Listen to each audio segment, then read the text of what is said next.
Hey guys, I'm back. I know it's been a while since I posted a video. I think you can look back at the whole busy mom part of that keto story to see why I haven't between school and everything else. My computer was on the fritz.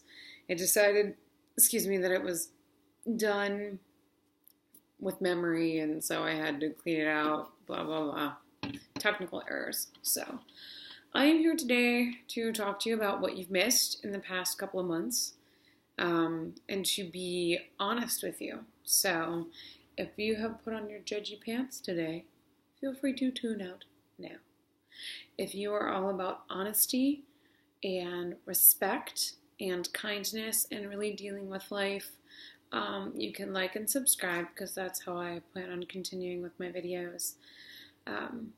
But I wanted to share with you where I'm at. So, as you may or may not know, I lost about 20 pounds fairly quickly in my first couple of months. And after that, it's been kind of up and down, slow wave ride of weight loss.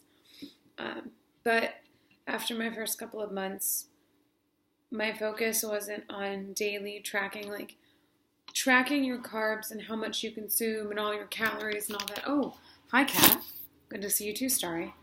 It's good for the short term, how many carbs are really in things, but eventually you learn a cup of pasta is like 50 carbs and, your Reese's peanut butter cup is like 89 carbs, and I made that last one up, but not the pasta one.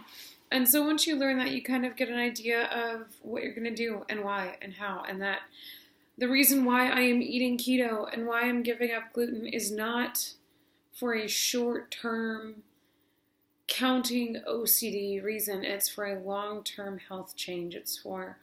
I want to be able to eat in a way that I enjoy, that is low sugar, that is low carb. The more research I've done, the more I found just how tragically bad sugar is for you.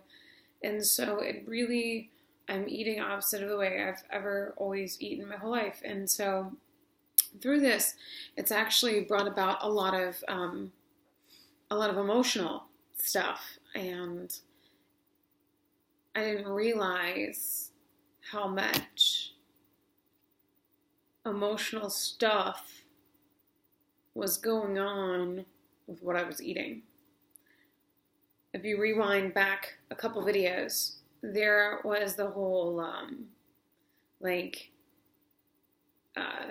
don't know if I call it binge eating idea, mentality, like eating in moderation, that's what it is. It's I would talk about snacks that you can have a bunch of because moderation is not my jam. Well, I finally reached a point where I realized I need to talk about that. I need to visit that. I need to explore that. So as I was feeling life's stress and life's anxiety and no longer wanting to turn to food or a cocktail to make me feel better, I had to find a different way to go.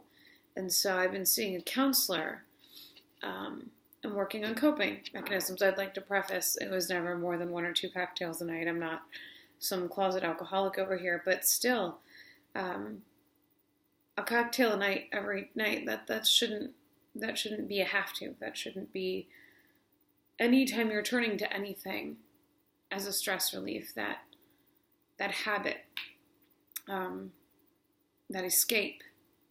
It's not healthy. And I know that. My dad did that for me a lot. He drank plenty for both of us, and I've seen friends do it, and I've seen people we love very much fall into those habits of 1 beer, 2 beer, 3 beer, 15, and that's how they deal with things. And I don't want to deal with things like that. My doctor recommended marijuana for my anxiety, and I don't want that. I want to figure out how to deal with what I'm dealing with and how to do it in a healthy way. So I've been seeing a wonderful counselor named Meredith, and I just wanted to share that with you. I wanted to share with you that it is super normal and super healthy to go and talk to someone, especially if you're dealing with something and, you're just not sure how. There's lots of people out there that have really great coping skills and techniques to help you.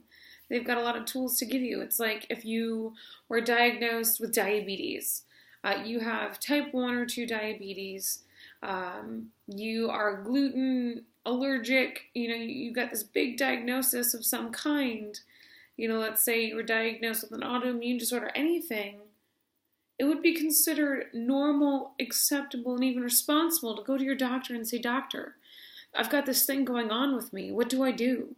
Like, I have my thyroid out. Doctor, I have no thyroid. What do I do? Help. But there still seems to be a stigma around, doctor, I have anxiety and I don't know what to do. Help. So I'm just here to talk about that. Because as you go through life, and none of us have perfect lives. We all have things. We all have stuff. Even those people that you see that show you their best selves, they've got stuff. And so as we deal with stuff, it's very healthy to go and talk to someone. So I've been doing that. I've been talking to Meredith, and I've been working on being vulnerable and on breaking down my walls and on how to deal with my anger before it becomes my anger. What is it? The irritations before it becomes anger, and my anxieties, and giving words to that, and sitting down and telling my husband backstories and life stories and why I view things the way I do and what I've been through. And I realized I still have boundaries. I didn't think I had walls. I still have walls. And so breaking down those walls, which is very scary, even with the guy who promised to love me forever, because we all have stories. And the older you are, the more stories you have. I had a coworker tell me how interesting and fun and exciting my life sounds. And I was joking with her. You too can have a life this interesting for $25 a week that you get to pay your counselor. But in all seriousness, that it is what it is. I've been through the good, the bad, the ugly, and otherwise. And so speaking to other ladies out there who have been through the good, the bad, the ugly, in other words, you are not alone. You are not overlooked. You are not invisible, and you can do it. You can get through this. You don't have to escape your feelings. And so that's been my keto journey, is I am not tracking macros like I used to. I am just trying to eat low carb, trying to make good choices, realizing when I don't, I feel like garbage.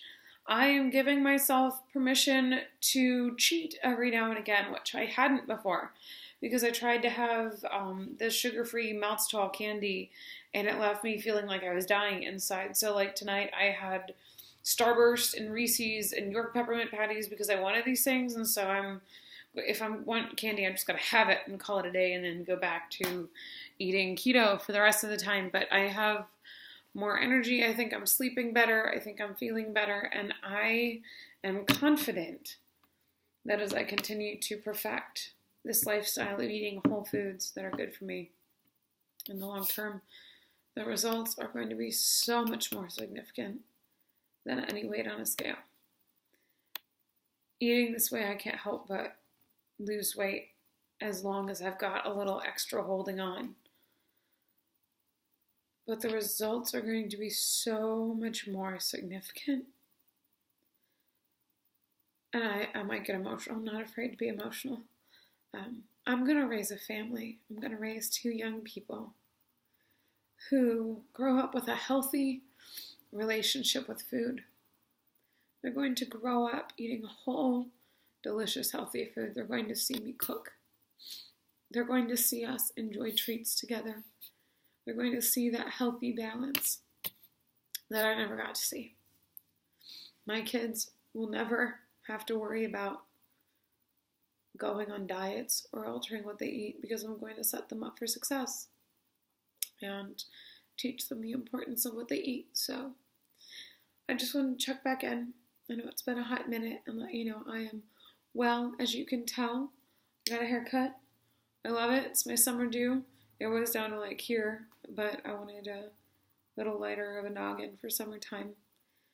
I'm still hovering at around 150, so about, 20, 23 pounds lighter than I was originally.